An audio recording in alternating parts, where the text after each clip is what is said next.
বন্ধুরা, তোমরা সবাই কেমন আছো? আশা করি তোমরা সবাই অনেক ভালো আছো। আর আমরাও অনেক ভালো আছি। তো চলে এসেছি নতুন একটা ধামাকাদার ভিডিও নাকি। ধামাকাদার মানে তো বুঝতেই পারছো যে কি রকম ধামাকাদার ভিডিও। আজকে তোমরা সকলেই জানো, মানে আমাদের বাংলাদেশের ত্রাণ, বাংলাদেশের দুর্যোগ যাকে বলা হয়, যাকে বাংলাদেশের মনি বলি আমরা এক কথায়, মানে যার কথাবার্তা মানে এতটা অমাইক লেভেলের হয় গাইস, মানে কি বলবো, যে সবাই আমরা সবাই তাকে পছন্দ করি। সেই আমাদের আজহারি হুজুরের ভিডিও নিয়ে আজকে আমরা চলে এসেছি তোমাদের সাথে। যে মাহফিলে আসে মানে মোটামুটি ভাবে ওই এলাকা বলো, পাশের এলাকা বলো, মানে যে এলাকায় হোক না কেন, যত লোক আছে মানে ঠেসে ঠুসে মানে আসতে পারলে বাঁচে, মানে ওয়াজ শোনার জন্য।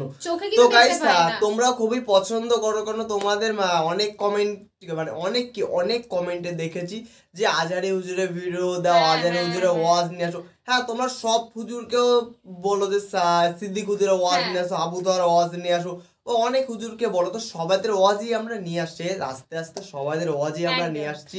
তো যারা যারা এখনো পর্যন্ত চ্যানেলটাকে সাবস্ক্রাইব করোনি, প্লিজ গাইস সাবস্ক্রাইব করে দাও। যারা সাবস্ক্রাইব করেছো গাইস তাদেরকে অসংখ্য ধন্যবাদ।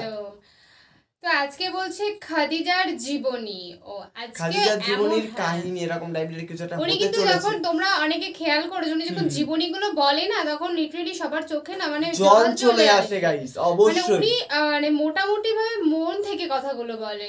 অবশ্যই অবশ্যই অবশ্যই। আর গাইস আমাদের মেইন ভিডিও ডিসক্রিপশন বক্সে চলে আসবে, প্লিজ প্লিজ প্লিজ গাইস তোমরা চেক আউট করে নিও। তো চলো গাইস বেশি কথা না বলে আজকের ভিডিওটি শুরু করা যাক। কি সুন্দর নাম খাদিজা, বললে ভালো লাগে না? খাদিজা প্রথম নারী যিনি কালিমা পড়ে ইসলাম ধর্ম গ্রহণ করেছেন, আমাদের আম্মা জান, বিশ্বনবীর প্রথম বউ। 25 বছর বিশ্বনবীর সাথে সংসার করেছেন, 3 বছর বিশ্বনবীর সাথে জেল খেটেছেন, শিয়াবে আবি তালেবে। কেমন বউ? জামাইও জেলখানায়, বউ জেলখানায়। বিশ্বনবীর সবগুলো বাচ্চা সন্তান, ছেলে মেয়ে এই মহিলার গর্ভ থেকে এসেছে, একজন ছাড়া ইব্রাহিম বিশ্বনবীর আরেক বউ মারিয়ার গর্ভে এসেছে, বাকি সব খাদিজার গর্ভে। যে আমরা ফাতেমা, বিশ্বনবীর কন্যার নাম কি? ফাতেমার মায়ের নাম কি? খাদিজা। সুবহানাল্লাহ। ফাতেমা, রোকাইয়া, উম্মে কুলসুম, জায়নাব, এই 4 জনের মাই খাদিজা। আবার আব্দুল্লাহ, কাসেম, এদের মায়ের নামও খাদিজা। বিশ্বনবীর সব সন্তান এসেছে খাদিজার পেট থেকে। বরকত বেশি না কম?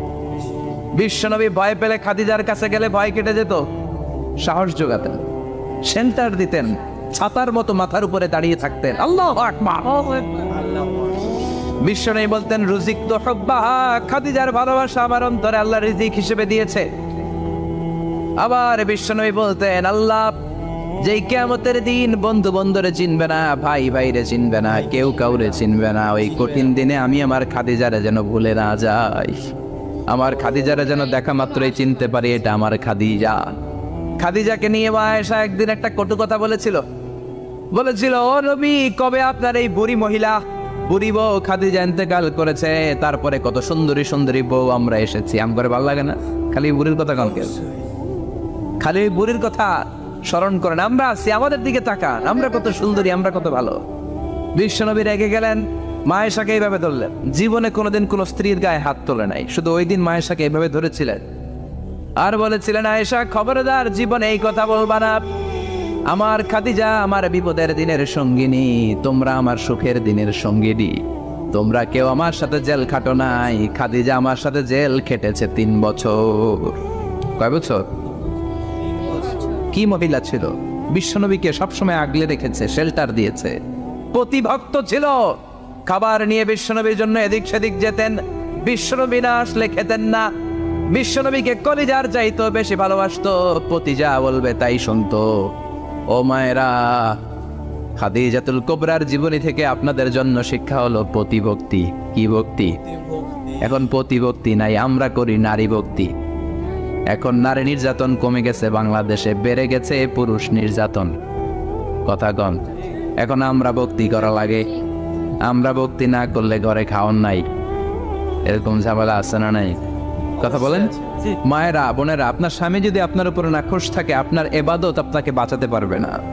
বিশ্বনবী ফাতেমাকে বললেন, ফাতেমা তুমি বিশ্বনবীর মেয়ে হতে পারো, কিন্তু আলী যদি তোমার উপর নাখোশ থাকে তোমার সব শেষ, সব শেষ। আবার বিশ্বনবী বললেন, আমি যদি এক আল্লাহ ছাড়া কারো সামনে মাথাটা নত করার বিধান দিতাম। এক আল্লাহ ছাড়া যদি কাউকে সেজদা করতে আমি বলতাম, আমি দুনিয়ার সব নারীদের বলতাম স্বামীর পায়ে সেজদা দিয়ে পড়ে থাকো। কি সম্মান আল্লাহ দিলেন স্বামীকে। আপনার জান্নাত আপনার স্বামীর ভেতরেই। স্বামীকে সন্তুষ্ট করেন, স্বামীর আনুগত্য করেন, দেখবেন ফ্যামিলিটা সুন্দর হবে। আর স্বামীরা স্ত্রীদেরকে ভালোবাসেন, স্ত্রীদেরকে ভালোবাসার গল্প শোনাবেন, দামি দামি শাড়ি কিনে দিবেন, স্ত্রীর সাথে প্রেম নিবেদন করেন, ভালোবাসা নিবেদন করেন, সংসারটারে শান্তিপূর্ণ করে দিবে কে? তার মানে খাদিজাতুল কুবরার জীবনে থেকে শিক্ষা কি? বললা গেছিল কি শিক্ষা? প্রতিভক্তি। কি ভক্তি? স্বামীকে ভক্তি করা লাগবে, তা না হলে জান্নাত নাই।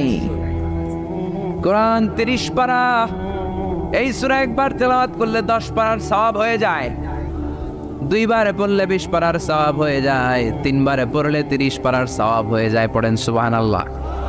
1/3 এই পুরো কিতাবের 1/3, 1/3 অফ দ্য বুক, সুলুসুল কোরআন, একবার পড়লে 10 পারা, 2 বার পড়লে 3 বার পড়লে 30 পারা। অনেক মুহাদ্দিসিন এবং মুফাসসিরিনরা বলে না, সুলুসুল কোরআন 1/3 অফ দ্য বুক দিয়ে বিশ্বনবী এটা বুঝায় নাই। বিশ্বনবী বুঝিয়েছে অন্য একটা জিনিস। সেটা কি? সেটা হচ্ছে পুরো 30 পারা কোরআনের কথাকে যদি আমাকে 3 শব্দে আপনি আমাকে বলতে বলেন যে হুজুর পুরো 30 পারায় আল্লাহ কি বলেছে, আমি বলবো তাওহীদ, রিসালাত, আখিরাত। এই 3টা কথা পুরো 30 পারা কোরআনের ভেতরে আল্লাহ তাআলা আমাদেরকে বলেছেন। তাই কোরআনের যে সূরারই তাফসীর আমি করি না কেন, সেখানে হয় তাওহীদ, নয় রিসালাত, নয় আখিরাতের কথা সেখানে আছে না নাই? এজন্য পুরো কোরআনের শিক্ষাটাকে প্রেসাইজ করলে, কনসাইজ করলে 3টা শব্দ দাঁড়ায়, তাওহীদ, রিসালাত, আখিরাত। যেহেতু সূরাতুল ইখলাসের ভেতরে তাওহীদের কথা আছে, তার মানে 3 ভাগের 1 ভাগ কথা আছে না নাই? সুবহানাল্লাহ পড়েন। সুলুসুল কোরআন 1/3 অফ দ্য বুক, একবার পড়লে 10 পারা, 2 বার পড়লে 20 পারা, 3 বার পড়লে পুরো কোরআনের খতম। কিংবা যে 3টা মেসেজ আল্লাহ দিতে চেয়েছেন পুরো কোরআন দিয়ে, তার একটা এই সূরার ভেতরে আছে না নাই? চিল্লায় বলেন।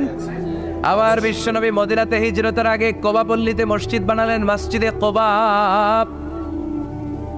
হজ করতে গেলে, উমরা করতে গেলে লোকজন এই মসজিদটাতে বড্ড ভিড় করে।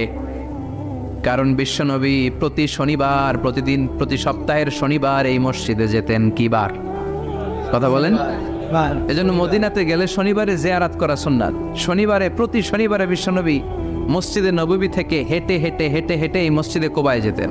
এবং বিষ্ণু বলেছেন যারা ঘর থেকে ওযু করে এই মসজিদে কোবায় যে 2 রাকাত নামাজ পড়বে, একটা কবুল উমরা হজের সওয়াব আল্লাহ তার আমলনামায় দিয়ে দিবে। এই মসজিদে কোবা মসজিদের জন্য বিশ্বনবী একজন ইমাম নির্ধারণ করলেন। ইমাম সাহেবকে বললেন যাও তুমি নামাজ পড়াও। বিশ্বনবীর অ্যাপয়েন্ট দেয়া ইমাম সাহেব কোবা পল্লীতে যে নামাজ পড়ানো শুরু করলেন, কিন্তু সমস্যা বেড়ে গেল। তিনি মাগরিবের নামাজ, এশার নামাজ আর ফজরের নামাজ, মানে যেই নামাজে আওয়াজ করে কেরাত পড়তে হয়, কয় নামাজে আওয়াজ করে কেরাত? কথা বলেন। কি কি? মাগরিব, এশা, ফজর। এই ইমাম সাহেব ইমামতির চান্স পেয়ে প্রতি রাকাতের নামাজে সূরা ফাতিহা পড়ার পরই সূরা ইখলাস দিয়ে নামাজ শুরু করে, তারপরে আরেকটা সূরা পড়ে, আবার দ্বিতীয় রাকাতে সূরাতুল ফাতিহা পড়ে, আবার সূরা ইখলাস। ফজরের সময়ও সূরা ইখলাস, এশার সময়ও সূরা ইখলাস, মাগরিবের সময়ও এই সূরা। মুসল্লিরা সব খেপে গিয়েছে। সবাই বলে ও ইমাম সাহেব ঘটনা কি? খালি কুল হুয়াল্লাহ পড়েন গে, আর সূরা নাই আপনার? খালি কুল হুয়াল্লাহ পাইছেন নাকি? নাগাইশ জামে মসজিদের ইমাম সাহেব মাগরিবের প্রথম রাকাতেও সূরাতুল ইখলাস, দ্বিতীয় রাকাতেও ইখলাস, এশার নামাজের প্রথম রাকাতেও ইখলাস, দ্বিতীয় রাকাতেও ইখলাস, ফজরের রাকাতেও ইখলাস, দ্বিতীয় রাকাতেও ইখলাস। কি করবেন? আজকে ইমামের একদিন কি আমার একদিন। পাইছেন কি আপনি? সবাই বলে আপনি পাইছেন কি? ইমাম সাহেব পড়তে মন চাইলে পড়ো, নাইলে অন্য মসজিদে যাও। কারণ এটা বাংলাদেশের সিস্টেমে সভাপতি সেক্রেটারির নিয়োগ দেয়া ইমাম না, নিয়োগ দিয়েছে বিশ্বনবী। আবার ক্যান্সেল করলেও লাগবে বিশ্বনবীরে, ঠিক কিনা? নিয়োগ দিয়েছে বিশ্বনবী, নিয়োগ বাতিল করলেও করবে কে? সেভাবে বিশ্বনবী। মুসল্লির তো কোনো এখতিয়ার নাই। সব মুসল্লিরা মিলে বিশ্বনবীর দরবারে যায়, যে বলে নবী কি ইমাম সাহেব দিলেন কুল হুয়াল্লাহ ছাড়া কিচ্ছু পারে না, খালি কুল হুয়াল্লাহ। কি এক মুসিবতে আছি, প্রত্যেক নামাজে কুল হুয়াল্লাহু আহাদ দিয়ে শুরু করে, এরপরে আরেক সূরা পড়ে। ঘটনা কি? বিশ্বনবী বললেন, ইমাম সাহেব রে ডাকো।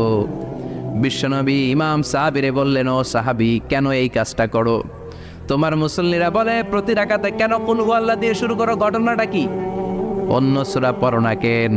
সাহাবী বলে, নবী গো, এই সূরাটারে আমি বড্ড বেশি ভালোবাসি, কারণ ফিহি সিফাতুর রহমান, এই সূরার ভেতরে আমার আল্লাহর পরিচয় আছে গো নবী।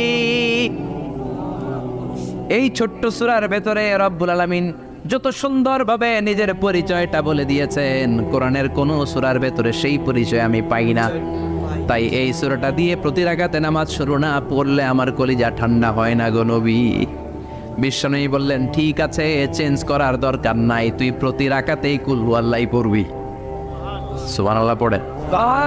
প্রতি রাকাতেই তুমি সূরাতুল ইখলাস পড়বা, ইমামতি বাতিল হবে না। তবে জেনে রেখো, এই সূরার প্রতি ভালোবাসা কিয়ামতের দিন তোমার জান্নাতে পাঠায়া দিবে। এই সূরার ভালোবাসার কারণে জাহান্নামের আগুন তোমার জন্য হারাম করে দিয়েছে কে? এজন্য সূরাতুল ইখলাস বেশি বেশি তেলাওয়াতের দরকার আছে না নাই? কথা বলেন। আজকে থেকে বেশি বেশি সূরাতুল ইখলাস তেলাওয়াত করবেন তো? সবাই রাজি আছেন তো? নবম হিজরির ঘটনা।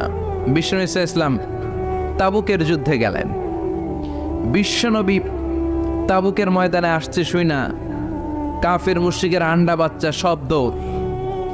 কারণ বিশ্বনবী কোনো যুদ্ধে গেলে বা কোনো জায়গায় দাঁড়ালে ওনার ডানে বায়ে সামনে পেছনে 1 মাসের এরিয়ার মধ্যে যদি কোনো কাফের মুশরিক থাকে, তাদের অন্তরের ভেতরে বিশ্বনবীর ব্যাপারে ভয় আর ধুকধুকানি তৈরি করে দেয় কে? বিশ্বনবী তাবুকের ময়দানে গেলেন। রোমান সাম্রাজ্যের খ্রিস্টান সৈনিকেরা যখন জানতে পারলো বিশ্বনবী এসেছে, সব সৈনিক নিয়ে দৌড়। আইজো দৌড়, কাইলো দৌড়, কই যুদ্ধের দরকার নাই, ভিক্ষা লাগবো না, আগে কুত্তা ঠাগান, সব দৌড়। কোন যুদ্ধ ছাড়াই বিশ্বনবী জিতে গিয়েছে। কোন সুবহানাল্লাহ। বিশ্বনবী আল্লাহ শুকরিয়া করলেন। হঠাৎ বিশ্বনবী দেখলেন আকাশের সূর্যের আলো ক্ষীণ হতে শুরু করেছে, কমতে শুরু করেছে। তিনি খেয়াল করে দেখলেন এর কারণ সাইয়েদনা জিব্রাইল বিশাল ফেরেশতাদের বহন নিয়ে পৃথিবীতে নেমে আসছেন। পড়েন সুবহানাল্লাহ। এসে বললেন, ইয়া রাসূলুল্লাহ, আমি 1,40,000 ফেরেশতা নিয়ে নেমে এসেছি। আপনি কি জানেন না, ঠিক একটু আগে মদিনাতে আপনার এক প্রিয় সাহাবা, তার নাম হচ্ছে মুআবিয়া ইবনে মুআবিয়া আল মুজানি, একটু আগে শেষ নিঃশ্বাস ত্যাগ করেছে। বিশ্বনবী বললেন, ইন্না লিল্লাহি ওয়া ইন্না ইলাইহি রাজিউন। সাইয়েদনা জিব্রাইল বললেন, ও নবী, আপনি কি আপনার প্রাণের সাহাবীর জন্য গায়েবানা জানাজা পড়বেন না? বিশ্বনবী বললেন, অবশ্যই পড়ব। গায়েবানা জানাজা চিনেন তো? এটা পড়া কিন্তু সুন্নাহ। সামনে লাশ নাই, কিন্তু আমি ইমাম, সবাই দাঁড়ালেন পেছনে, আল্লাহু আকবার, 4টা তাকবীর দিয়ে আমরা নামাজ পড়লাম, মৃত ভাইয়ের জন্য দোয়া করলাম, এটার বলে গায়েবানা জানাজা। সুবহানাল্লাহ পড়েন।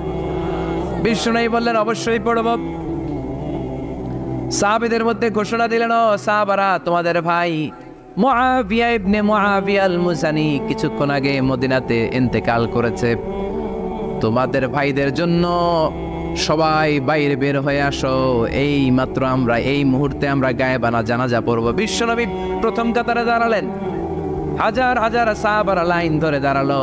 সাইয়েদনা জিব্রাইল 1,40,000 ফেরেশতা নিয়ে সাহাবাদের পেছনে 2টা লাইনে দাঁড়িয়ে গেলেন।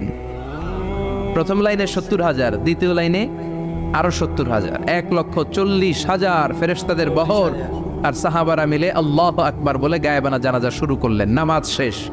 বিশ্বনবী তো অবাক, ঘটনা কি? কোন সাহাবীর গায়েবানা জানাজায় তো ফেরেশতা নামে না আকাশের উপর থেকে। বিশ্বনবী জিজ্ঞেস করলেন, জিব্রাইল, কোন সাহাবীর গায়েবানা জানাজায় তোমরা আকাশ থেকে এত ফেরেশতার বহর নিয়ে নামো নাই? কি এমন আমল করেছে আমার মুআবিয়া? কি এমন ভালো গুণ ছিল, ভালো আমল ছিল, যার কারণে আরশের উপরে তার এত সম্মান, যার কারণে 1,40,000 ফেরেশতার বহর নিয়ে তোমরা দুনিয়াতে নেমে এসেছো?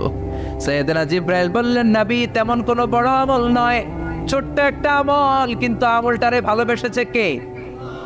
আপনার এই প্রিয় সাহাবী হাঁটতে বসতে চলতে ফিরিতে সব সময় পড়তো কুল হুয়াল্লাহু আহাদ আল্লাহুস সামাদু লাম ইয়ালিদ ওয়া লাম ইউলাদ ওয়া লাম ইয়াকুল লাহু কুফুয়ান আহাদ। পড়েন আল্লাহু আকবার। এজন্য বেশি বেশি সূরাতুল ইখলাস তেলাওয়াত করতে রাজি আছেন তো? মনে থাকবে?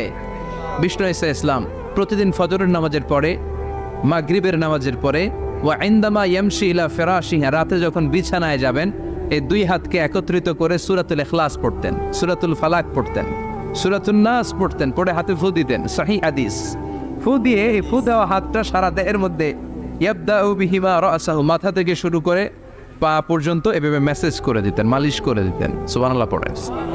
This is a protection you take from your Lord, from all the bad eyes, evil eyes, সব হিংসুকের চোখ থেকে, হিংসা থেকে, সব জাদুটোনা থেকে, সব ব্ল্যাক ম্যাজিক থেকে আপনি প্রোটেকশন চাইলেন কার কাছে? সকালবেলা যদি এই 3টা সূরা পড়ে ফু দেন, এটাকে আরবিতে বলে কুল আস-সালাসা, কারণ এই 3টা সূরা শুরুতেই কুল আছে না নাই? কুল হুয়াল্লাহু আহাদ, কুল আউযু বিরাব্বিল ফালাক, কুল আউযু বিরাব্বিন নাস। এজন্য 3টাকে আরবিতে বলে কুল আস-সালাসা, মানে 3 কুল। কি বলে? 3 কুল। সূরাতুল ইখলাস, সূরাতুল ফালাক, সূরাতুন নাস। ফজরের পরে, মাগরিবের পরে আর বিছানায় যাওয়ার সময় 2 হাত একত্রিত করে ফু দিবেন, সারা গায়ে মেসেজ করবেন। মনে থাকবে? আজকে থেকে মনে থাকবে তো? তো বন্ধুরা, ভিডিওটি কেমন লাগলো অবশ্যই তোমরা কমেন্টে জানাও, কারণ এখানে আজারি হুজুরের কথাবার্তা সত্যি পুরো অমাইক লেভেলে কথাবার্তা ছিল। মানে যে শুনবে গাইস, সেই একটা মানে মায়াতে পড়ে যাবে। আজারি হুজুরের যে মায়া, হয়ে যাবে মানুষ, অবাক হয়ে যাবে যে এত ভালো করে একটা মানুষ কি করে বোঝাতে পারে, কি করে বোঝাতে পারে যে আমাদের যে আল্লাহর কাছে কিছু চাওয়া বা আল্লাহকে নিয়মিত মনে করা, নিয়মিত মানে যেমন করে আর কি আমরা আমাদের 5 ওয়াক্ত নামাজ পড়া উচিত, কিভাবে কি করা উচিত না উচিত, সমস্তটা উনি এমন ভাবে বোঝাচ্ছেন মানে সবাই জাস্ট অবাক হয়ে যাচ্ছে। আর আমার সত্যি আজারি হুজুরের ওয়াজ শুনতে গাইস খুবই ভালো লাগে, মানে আমাদের দুজনের তো খুবই ভালো লাগে। আর তোমাদের কেমন লাগে তোমরা একটু অবশ্যই কমেন্টে জানিও যে আজারি হুজুরের ওয়াজ তোমাদের শুনতে কেমন লাগে। আশা করা যায় অনেকটা ভালো লাগে, কারণ তোমাদের রেসপন্স শুধু মানে দারুণ, কারণ শুধু তোমরা বারবার একই আমাদের কথা বলো যে আজারি হুজুরের ভিডিও তোমরা দেখতে চাও, তার মানে বুঝতে হবে তোমরা কতটা ভালোবাসো না। অবশ্যই তোমরা আজারি হুজুরের কোন নতুন ওয়াজটি অবশ্যই দেখতে চাও, তো সেই ওয়াজটির লিংক তোমরা অবশ্যই আমাদের কমেন্ট বক্সে দিয়ে দিতে পারো। আর প্লিজ প্লিজ প্লিজ গাইস তোমরা কমেন্ট করো যে কোন হুজুরের ওয়াজ তোমরা দেখতে চাও। সবার কমেন্টের রিকোয়েস্টেই আমরা আর কি ভিডিও বানাই এবং বানাবো। আর হ্যাঁ, আমি ইদারিং দেখছি গাইস তোমরা কিন্তু কমেন্ট গাইস খুবই কম করছো, জানি না কেন, কি প্রবলেম হচ্ছে। অবশ্যই তোমরা বলতে পারো যে কি প্রবলেম হচ্ছে, তোমাদের মনে মতন ভিডিও হচ্ছে কিনা সেটাও তোমরা অবশ্যই কমেন্ট করতে পারো। কারণ আমরা মানে ওরকম নই যে তোমরা ভিডিও করবে তার পরিপ্রেক্ষিতে আমরা ধরো তোমাদেরকে 5টা কথা শোনো, ওরকম কোনো মনোবৃত্তি আমাদের দুজনের মধ্যে নেই। বেসিক্যালি মানে আমরা দুজন বলি সবসময় যে আমাদেরকে মানুষ যত যে কমেন্টই যে করবে না মানে করুক না কেন, আমরা চেষ্টা করবো আজকে না হলেও কালকে তার ভিডিওটা পোস্ট করার। আমরা কিন্তু অবশ্যই চেষ্টা করি। তো তোমরা মানে কি বলো তো মানে কমেন্ট করতে তো কোনো পয়সা কোনো টাকা কোনো কিছুই লাগে না, জাস্ট একটু টাইম, মানে জাস্ট টাইপিং করবে হয়ে যায় এরকম। তো তোমাদের মনের মতন ওয়াজটি অবশ্যই তোমরা কমেন্টে জানিয়ে দাও, তোমাদের মনের মতন ওয়াজটি নিয়ে আমরা চলে আসবো। তো চলো বন্ধু, নতুন কোনো ধামাকাদার ভিডিওতে তোমাদের সাথে আবার দেখাবে। আজকের মতন এখানেই, টাটা।